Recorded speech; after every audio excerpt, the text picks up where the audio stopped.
Get your running shoes ready. We are back here on Good Morning Maine.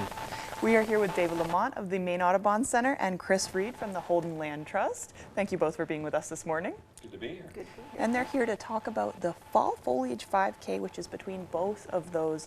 Are they both land trusts?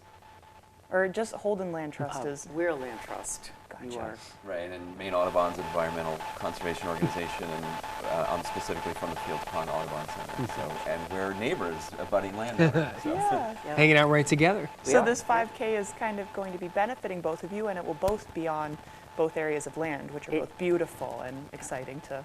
I'll let you guys share and talk about it. I won't interrupt. Oh. Well, the Land Trust first is an all-volunteer nonprofit. Yeah. And we work the trails. We made the trails and connected. We collaborate with Fields Pond to make a really nice trail system, and I'm pretty proud of it. Yeah, and this will be our third year for the Fall Foliage 5K. And I was trying to think, Chris, who came up with the idea of 3 years ago, but I couldn't remember. But it was a road race, a partial road trail race. Yeah, so it's evolved. Now it's a completely trail-based race, and it starts on the property at the Fields Pond Audubon Center, but it goes on to the Holden Land Trust trails, and then it comes back and finishes at Fields Pond. But runners can expect a variety of terrain. There's flat, there's more technical, rocky, rooty stuff, and there's uphill and downhill. You'll get spectacular views from, you can see the city of Bangor and Orono from up there. And Mount Katahdin on a good day. Yeah, so if it's clear on Saturday, you'll see, if you stop long enough to pause to look. Right. But it's a great, and trail running's kind of become a thing over the past, 3-4 years. It's more people are doing it. So this is a great course, and we've gotten a lot of positive feedback on it. Yes, we have. Seems like you have a wide range too. You were explaining before how you have some serious trail runners, and you have people that will bring their kids along. People can walk. I ran it last year with my, well, he was 3-year-old grandson. So we came in last, but Hey, there were other kids on the trail as well as serious. 3-year-old, and he did it. He was on his own 2 legs. Oh yeah. He wasn't in a backpack. Wow, No. that is impressive.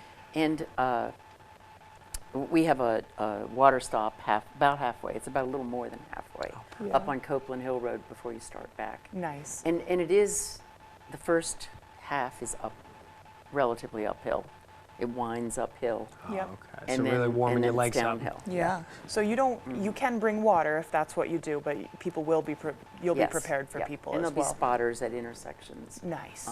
It's a really nice trail system. We've done a lot of work on the trails recently, just tuning them up for the race, and it is like David said, the variety of trail is really nice. Yeah.